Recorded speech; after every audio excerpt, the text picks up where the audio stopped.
পুরী, মন্দারমণি, তাজপুর, শঙ্করপুর অনেক তো হলো। এবার যাচ্ছি এমন এক সমুদ্র সৈকতে যেখানে জেলেদের ব্যস্ততার সাথে দেখতে পাবো লাল কাঁকড়া এদিক ওদিক ছুটে বেড়ানো। আর সেখানে থাকবার জন্য রয়েছে ওড়িশা গভর্নমেন্টের ফরেস্ট ডিপার্টমেন্টের বাংলো। লোকচক্ষুর আড়ালে থাকা এই সমুদ্র সৈকত দেখতে হলে আমাদের সাথে পুরো জার্নিতে থাকুন। তাহলে চলুন যাওয়া যাক, প্রথম থেকে শুরু করা যাক।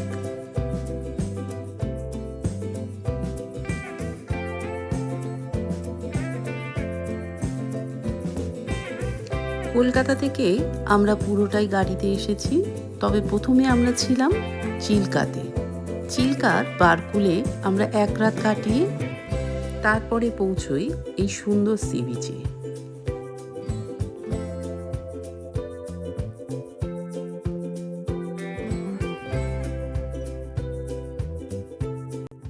পুরো জার্নিটাই আমরা ন্যাশনাল হাইওয়ে 16 ধরে করেছিলাম।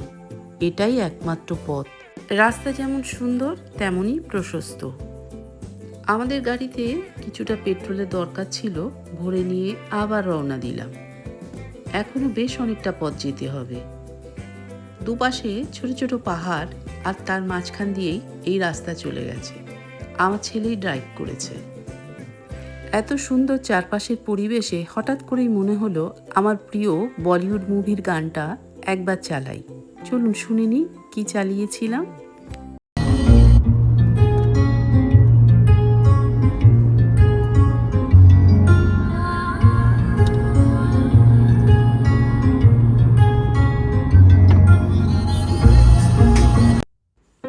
যারা কলকাতা থেকে ট্রেনে করে সোনপুর সি বিচে আসবেন তাদের নামতে হবে ব্রহ্মপুর বা বেরহামপুর রেল স্টেশন। সেখান থেকে একটা গাড়ি করে সহজেই পৌঁছতে পারবেন। পথে পড়বে সুন্দর এক নদী। এই নদী এসেই মিশেছে সমুদ্রের সাথে। সি বিচ থেকে হাঁটা পথে মনে হলে বিকেলবেলায় ঘুরে দেখে নেওয়া যেতে পারে।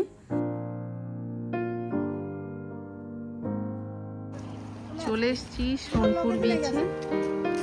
এই হলো রিসেপশন, আর এখন আমরা যাচ্ছি রুম দেখতে। রুমে আমাদের আগে থেকেই বুকিং করে রেখেছি।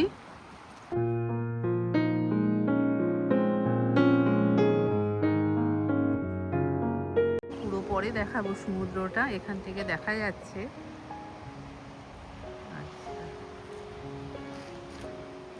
এই হলো টেন্ট আমাদের। আজকে টেন্টে থাকবো, কালকে থাকবো কটেজে।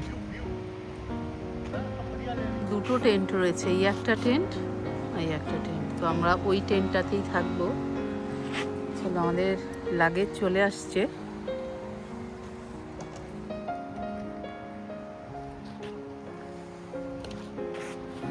পাশে ঝাউ গাছ, তার মাঝখানে রয়েছে এই টেন্ট।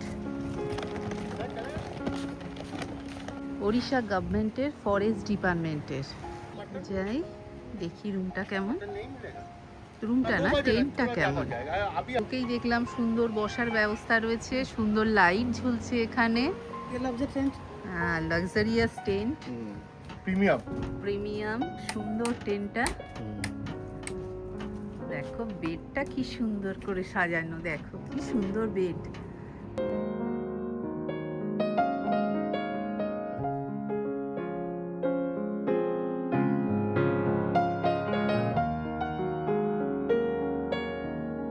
সোফা দেয়া রয়েছে। আচ্ছা, এখানে স্ট্যান্ড ফ্যানও রয়েছে। আচ্ছা, এখানটায় বসার তো সুন্দর ব্যবস্থা রয়েছে। দুটো বসার একটা টেবিল রয়েছে, আর এখানে রয়েছে পোর্টেবল এসি কিন্তু রয়েছে। এই বেডের পাশে রয়েছে বেড ল্যাম্প দুটো। বেডটা সুন্দর করে সাজানো। ওয়াও, ওপরে একটা সুন্দর ঝাড়বাতি রয়েছে।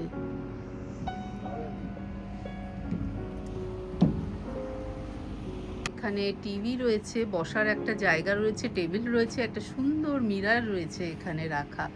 আর এই হলো টেন্টের দরজার নামেই টেন্ট, কিন্তু আসলে এটা একটা উডেন কটেজ বলা যেতে পারে। এখানে দেয়ালগুলো রয়েছে, দেখো এর উপরে একটা কি সুন্দর ঝাড়বাতি রয়েছে। দেখি ওয়াশরুমটা কেমন আছে।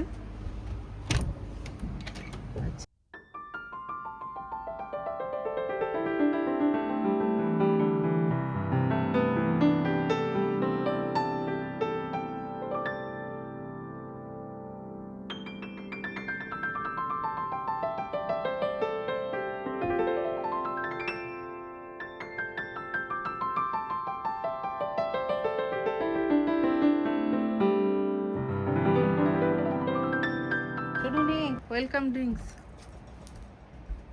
এই হলো রেস্টুরেন্ট।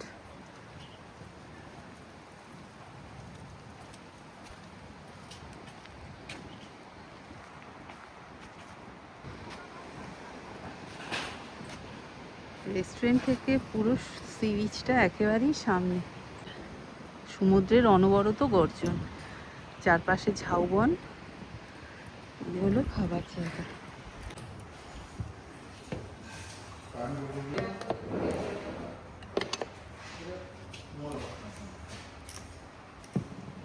চিকেন আছে, এটা ফিশ। চিকেন দিয়ে চিকেন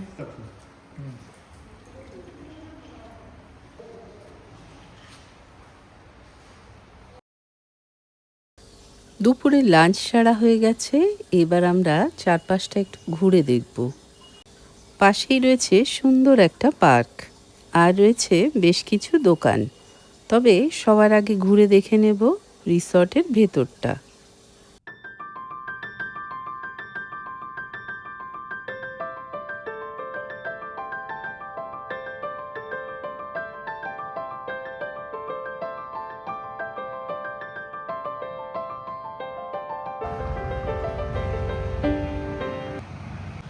ব্লু ফ্ল্যাগ বিচ সোনপুরের ঢোকার রাস্তা। তো এখন আমরা যাচ্ছি বিচের ভেতরটায়। বাইরেটা এরকম বাঁধানো রয়েছে। এখন ঢুকবো এই ব্লু ফ্ল্যাগ বিচে, যেহেতু আমরা ওড়িশা গভর্নমেন্টের ফরেস্ট ডিপার্টমেন্টের বাংলোতে রয়েছি, তাই আমাদের কোনো এন্ট্রি ফি লাগবে না, এমনিতেই আমরা এখানে ঢুকতে পারবো। টয়লেট থেকে শুরু করে কোথায় কি রয়েছে সমস্ত কিছুই এখানে রয়েছে। এখানে ডাস্টবিন রয়েছে, সেটাও বাঁশের তৈরি। বসবার জায়গাও বাঁশের তৈরি। মাথার উপরে শেডটাও বাঁশ দিয়ে আর খড়ের ছাউনি দিয়ে তৈরি।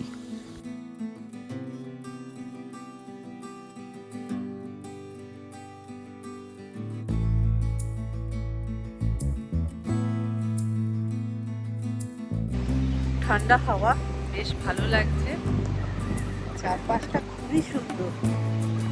সব থেকে বড় কথা হলো সমুদ্রের জলটা এতটাই নীল, মানে আকর্ষণ করে যেটাকে, এত পরিষ্কার আর নীল জল। এখানে একটা ওয়াচ টাওয়ার রয়েছে বাঁশের। এখানে বাচ্চাদের খেলবার জন্য একটা চিলড্রেন পার্কও রয়েছে। এখানেও একটা ওয়াচ টাওয়ার রয়েছে। বসবার জন্য বেশ অনেকগুলো জায়গা রয়েছে। জেলে ভাইরা ব্যস্ত তাদের প্রতিদিনের কাজকর্মে।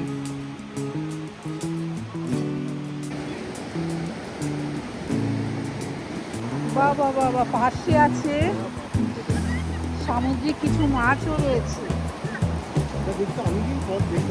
কি সুন্দর, একটা মাছ হাতে তুলে নিয়ে উঠেছে। এই তো এই সামনেটা দেখো। হ্যাঁ, পাশেটা বেশি আছে।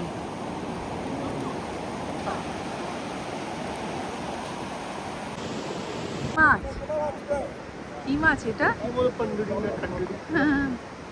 বান মাছের মতন কিছুটা।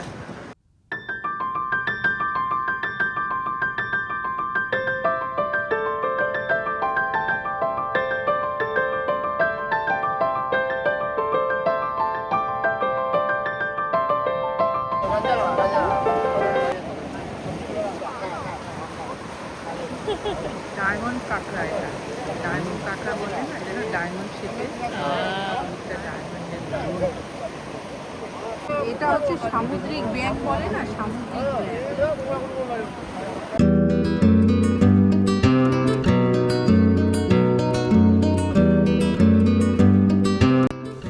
এখানকার সমুদ্র যেমন শান্ত, তেমন সুন্দর, তেমন পরিষ্কার পরিচ্ছন্ন। লোকজনের এত ভিড় নেই। দূর থেকে দেখতে পাচ্ছিলাম কিছু লোক স্নান করছিল।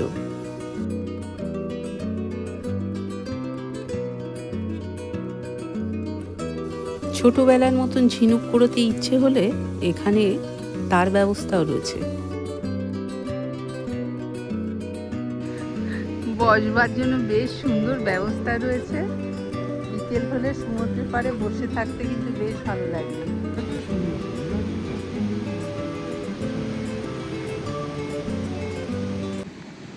আমরা এখন বসে আছি সোনপুর বিচের ব্লু ফ্ল্যাগ বিচ এটা। তো এখানে বেশ সুন্দর কাটালাম সময়টা, বিকেলটা দেখলাম জেলে ভাইরা মাছ তুলেছে, বেশ টাটকা ফ্রেশ মাছ। তো বিচের ধার দিয়ে হেঁটে হেঁটে আসছিলাম। বসবার জন্য এখানে অনেক জায়গা রয়েছে, এখানে অনেকে বসে আছে, এরকম বাঁশের বেঞ্চ করা রয়েছে। তো আমরাও এখন বসে আছি। এক কাপ চা হলে খুব ভালো হতো, তবে এখানে কোনো চায়ের মানে ব্যবস্থা নেই। তো বসতে তো ভীষণই ভালো লাগছে, বিকেলটা একেবারে জমে গেছে।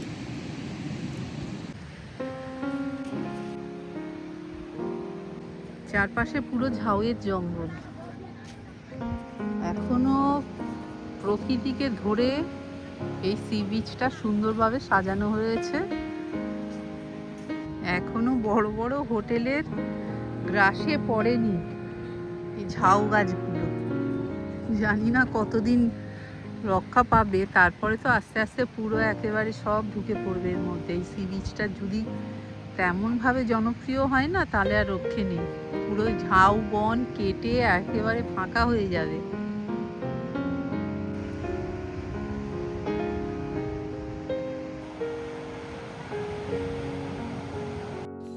থাকা খাওয়া নিয়ে ফরেস্ট ডিপার্টমেন্টের কিন্তু একটা প্যাকেজ আছে, আর এই প্যাকেজের সাথে তারা কিছু সাইট সিনও করিয়ে দেখান। তো এখন আমরা যাচ্ছি নদীর এক মোহনাতে, সেখানে দেখব সুন্দর এক সানসেট।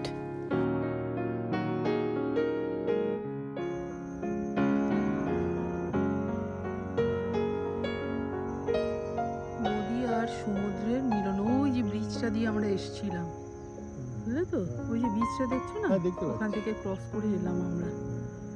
সানসেট হচ্ছে, খুব সুন্দর লাগে, মনে হচ্ছে নিচে একটা লাইট জ্বলছে।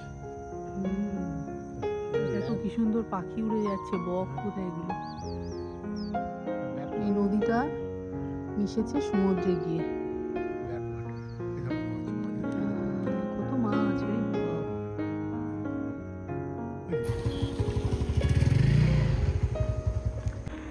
সোনপুর বিচের প্রবেশপথ হচ্ছে এটা। এখানে ব্লু ফ্ল্যাগ বিচের টিকিট কালেক্টের জন্য সব দেওয়া রয়েছে। সমুদ্রের আশপাশে সামান্য কিছু খাবারের দোকান রয়েছে।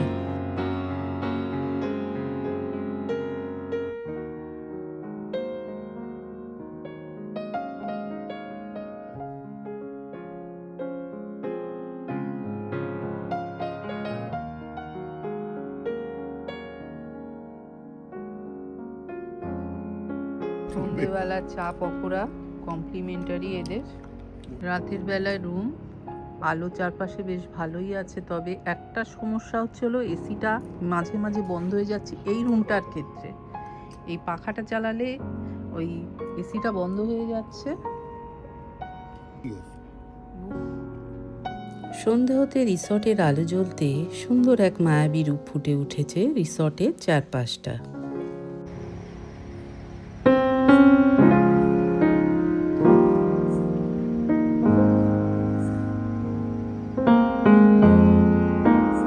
টেন্টটাতে আমরা আছি, আর এখানে টেন্টগুলো তো বেশি ভালো কটেজের থেকে। কটেজের রুমটা আমরা দেখতে পারিনি, কারণ ওখানে বোর্ডাররা রয়েছে। ওই কটেজগুলো একটু পুরনো, বাইরের দিকে ডেকোরেশনগুলো হয়ে গেছে। টেন্টের কিন্তু সুন্দর করে সাজানো টেন্টগুলো।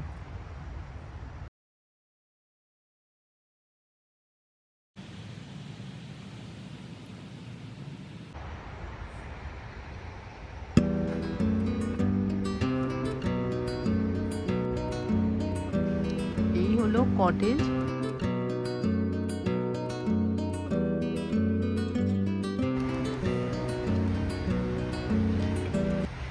রিসর্টের চারপাশে বেশ কিছু কিন্তু ক্যামেরা লাগানো রয়েছে। কোথায় কি হচ্ছে পুরোটাই কিন্তু দেখা যাচ্ছে ডাইনিং এরিয়া থেকে। রাতের ডিনার করতে চলে এসেছি। ভাত রুটি যেটা যার পছন্দ সেটাই নিতে পারে। এটা কিন্তু পুরোটাই প্যাকেজের মধ্যে। আবার বলে রাখলাম, তো আমাদের একটা সবজি দেওয়া হয়েছিল, আর চিকেন ছিল, আর পরোটা নিয়েছিলাম আমরা। রাতের ডিনার সেরে আমরা ঘুমিয়ে পড়েছিলাম পরদিনের একটা সুন্দর সানরাইজ দেখবার জন্য।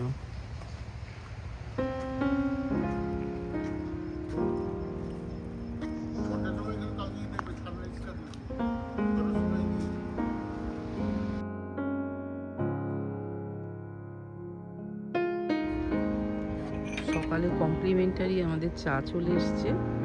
ও চাটা করে নিয়েছে।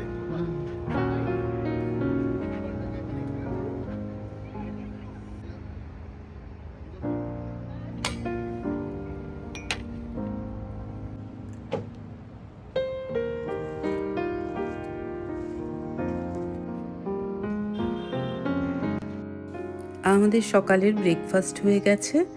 আমরা আজকে এখান থেকে চলে যাব। এখানে বুকিং করতে হলে ওড়িশা গভর্নমেন্টের ফরেস্ট ডিপার্টমেন্টের সাইটে যেতে হবে, ecotourorissa.com।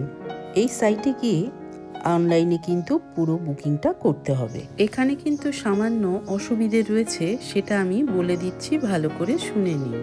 কিন্তু একটু ডিসঅ্যাডভান্টেজ এটাই যে এখানকার যিনি রাঁধুনে মানে রান্না টান্না করেন, কিচেনের দায়িত্বে যিনি আছেন, তিনি কিন্তু প্রফেশনাল নয়। খাবারের গুণগত মান অত ভালো না। এমনি বাটি ভরে সাজিয়ে সব কিছুই দেবে, কিন্তু খাবার অতটা ঠিক ভালো, রান্নাটা অতটা ঠিক ভালো না। তো যাই হোক, আমরা তো খেয়েছি। আর রান্নার কথা, খাবারের কথা অত সবসময় তো মাথায় রাখলে হবে না, তাও জানিয়ে রাখলাম। অনেকেই তো খেতে ভালোবাসে, তো এই ব্যাপারটা জানানো দরকার ছিল।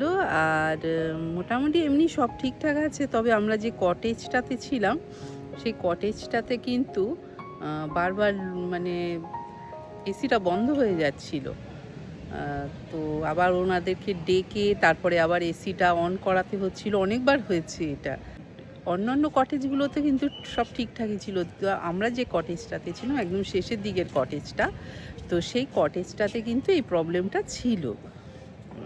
যাই হোক, মোটামুটি সবই ঠিকঠাক আছে। ফরেস্ট ডিপার্টমেন্টের গভর্নমেন্টের এটা, তো তাই জন্যই আমরা এসেছি।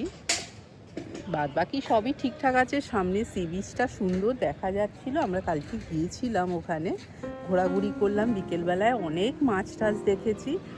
তো সব ঠিকঠাক আছে। আমাদের লাগেজ গোছানো হয়ে গেছে, আমরা চলে যাচ্ছি ফরেস্ট ডিপার্টমেন্টের বাংলো থেকে। পাশেই রয়েছে সুন্দর সমুদ্র।